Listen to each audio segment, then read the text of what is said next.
아멘. 열왕기하 6장입니다. 8절부터 13절 말씀. 열왕기하 6장 8절에서 13절 말씀. 8절 말씀. 그때에 아람 왕이 이스라엘과 더불어 싸우며 그의 신복들과 의논하여 이르기를 우리가 아무데 진을 치리라 하였더니 하나님의 사람이 이스라엘 왕에게 보내 이르되 왕은 삼과 아무 곳으로 지나가지 마소서. 아람 사람이 그곳으로 나아오나이다 하는지라. 이스라엘 왕이 하나님의 사람이 자기에게 말하여 경계한 곳으로 사람을 보내 방비하기가 한두 번이 아닌지라. 이러므로 아람 왕의 마음이 불안하여 그 신복들을 불러 이르되 우리 중에 누가 이스라엘 왕과 내통하는 것을 내게 말하지 아니하느냐 하니 그 신복 중에 한 사람이 이르되 우리 주 왕이여 아니로소이다. 오직 이스라엘 선지자 엘리사가 왕이 침실에서 하신 말씀을 이스라엘의 왕에게 고하나이다 하는지라. 왕이 이르되 너희는 가서 엘리사가 어디 있나 보라. 내가 사람을 보내어 그를 잡으리라. 왕에게 아뢰어 이르되 보라. 그가 도단에 있도다 하나이다. 아멘. 8절 말씀에 그때라고 했습니다. 이것은 그 앞에 있는 사건과 지금 일어나는 사건이 긴밀한 연관이 시기적으로 있다는 것을 말씀하고 있는 것이겠죠. 즉 이제 엘리사 선지자가 시대적으로 많이 불안하고 또 전쟁 중에 있고 또 기근과 흉년 중에 있고 또 이스라엘 백성들이 하나님을 떠나고 왕이 하나님을 섬기지 않는 그런 때라도 선지자 엘리사는 이제 마지막까지 바알에게 무릎 꿇지 아니하고 하나님의 말씀을 따라서 선지자의 직무를 감당할 사람들을 키워내고 양육하고 있는 그때에 다시 또 전쟁이 일어났다라고 하는 것이죠. 전쟁의 기세는 확실히 아람 쪽에 우세하다라고 할 수가 있습니다. 군사들을 북이스라엘 가운데 계속 보내고 있으니까요. 근데 오늘 말씀에 보니까 아마 이스라엘 왕을 잡으려고 하는 것이 아니었나 싶어요. 그래서 전쟁 중에 이스라엘 왕을 잡을 만한 곳으로 계속 군사들을 보내고 있는데 그런데 그 북이스라엘의 방비가 철저하다라고 하는 것을 벌써 볼 수가 있습니다. 그래서 그 아람이 군대를 보내는 곳마다 이스라엘 왕이 군사들을 보내서 방비하기가 한두 번이 아니다. 그래서 아람 왕이 불안하기 시작했다. 마음이 우리 중에 첩자가 있는 것이 아닌가. 정보가 새어나가고 있다. 전쟁 중에 정보는 정말 생명과도 같은 거 아니겠습니까? 그래서 군대에서도 정보는 생명같이 여기는 것인데 아주 보안이 철저하죠. 그래서 자꾸 새어나가고 있는 것이 아닌가 해서 첩자를 찾으라 라고 이야기를 했는데 어떤 한 사람이 신복 중에 한 사람이 그게 아니라 이스라엘에 엘리사가 있는데 그 선지자는 왕께서 침실에서 말한 것도 다 듣고 이스라엘 왕에게 고합니다 이렇게 이야기를 하는 거예요.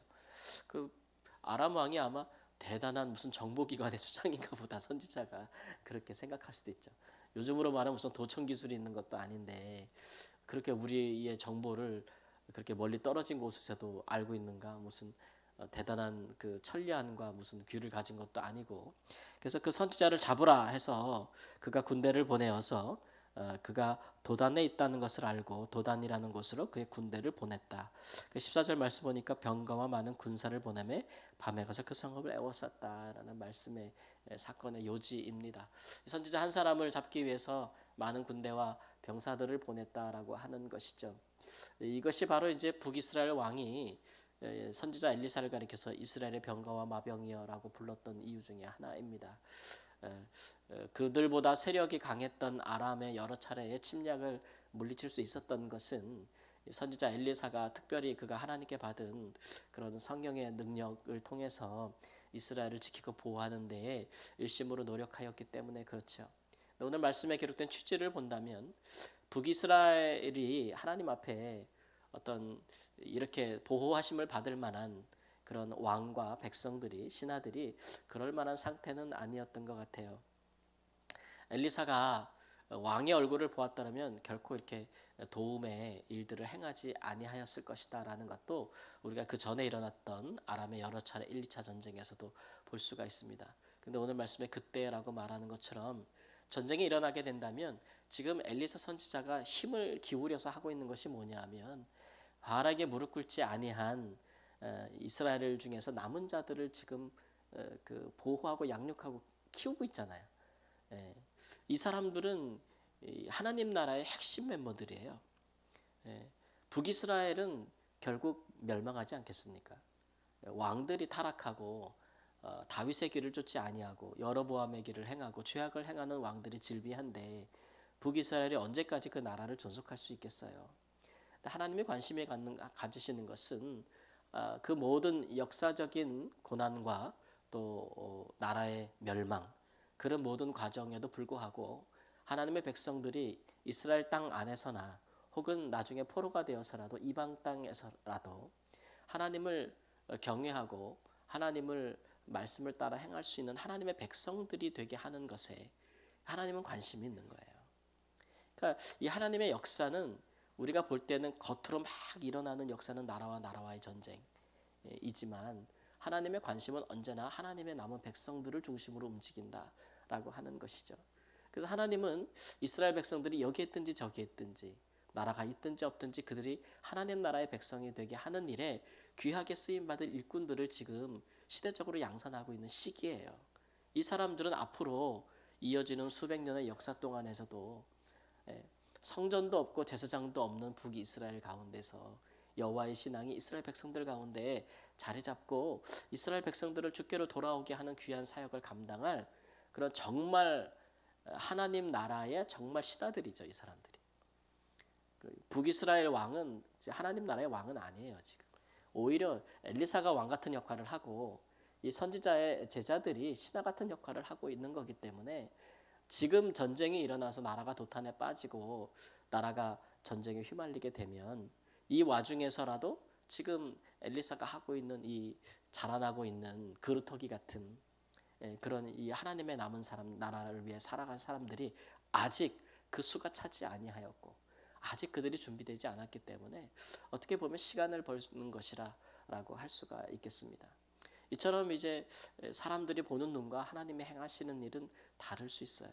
그러니까 믿는 사람들은 우리가 하나님이 누구를 중심으로 또 어떤 일을 중심으로 일을 하고 계시는가를 볼 수 있는 그런 영적인 안목이 필요할 것이다라고 하는 것입니다. 실제로 북이스라엘 왕과 북이스라엘은 이 전쟁 때마다 하나님의 도우심을 받고 선지자의 도우심을 받지만 그때뿐이지 그 왕이 하나님께로 돌아오지도 않고 백성들과 신하들이 여호와의 신앙으로 돌아오지도 않잖아요. 예.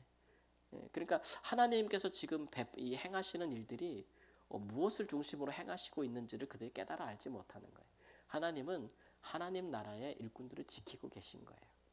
그래서 그들을 하나님은 보호하고 계시고 그들의 때가 이르기까지 하나님께서 그들을 지금 양육하고 계시기 때문에 심지어는 전쟁까지도 개입하셔서 적군을 물리치게 하시는 것 그것은 바로 북이스라엘의 공로를 인함이 아니고 그의 의로움도 인함이 아니고 하나님 나라의 남은 자들을 위해서 하나님께서 행하시는 것이다.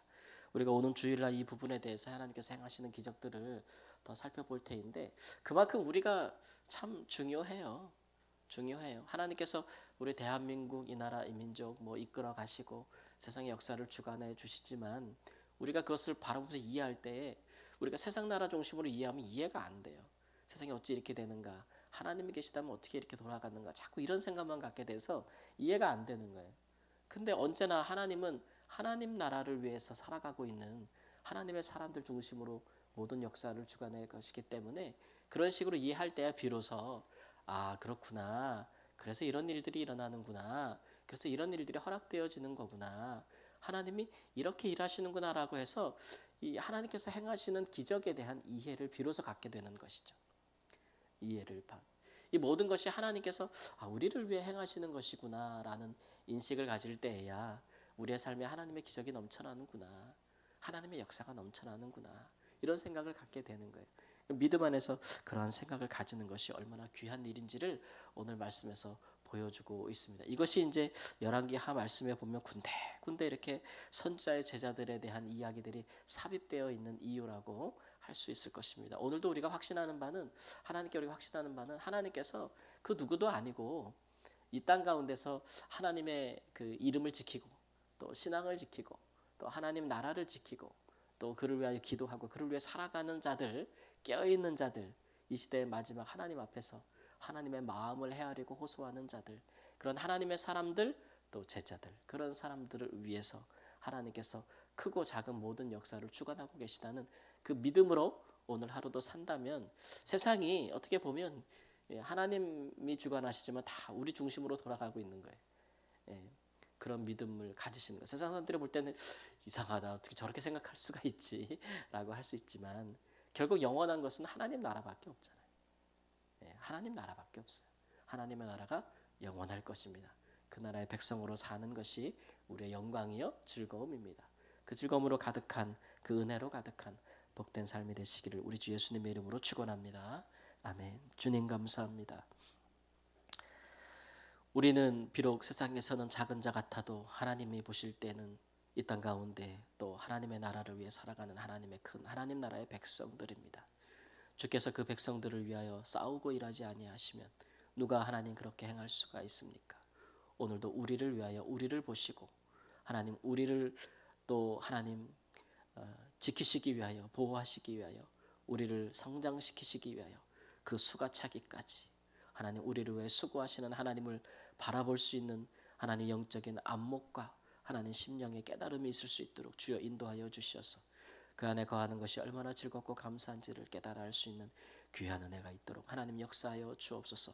그러므로 주의 나라를 위하여 구하는 이 시간이 즐겁고 복되고 하나님의 나라를 위하여 복음을 전하는 것이 기쁘고 주의 나라를 위하여 말씀을 따라 사는 것이 우리 가운데 큰 하나님 또 소망과 기쁨이 될 수 있도록 인도하여 주시며 주께서 하나님 우리를 위하여 또 행하시는 모든 놀라운 크고 놀라운 기적들이 우리의 삶 가운데 하나 둘씩 드러나고 여기저기서 나타나고 임하고 또 땅에서 솟고 하나님 여러 곳에서 하나님 역사하는 놀라운 능력들을 하나님 저희들이 확인하며 주의 이름을 높이고 저를 즐거이 찬송하는 삶을 살도록 인도하여 주옵소서. 여기저기서 탄성과 또 하나님 참으로 고통과 또 울부짖음과 또 하나님 많은 어려움이 있다고 하는 탄식들이 쏟아지고 있는 이때에 바로 이때에 그러나 우리는 하나님의 가장 큰 도우심을 맛보며 하나님의 나라가 하나님 더욱 안에서부터 하나님 견고해질 수 있는 뿌리를 내릴 수 있는 시기를 지날 수 있도록 하나님 역사하여 주옵소서. 존귀하신 예수님의 이름으로 기도합니다. 아멘.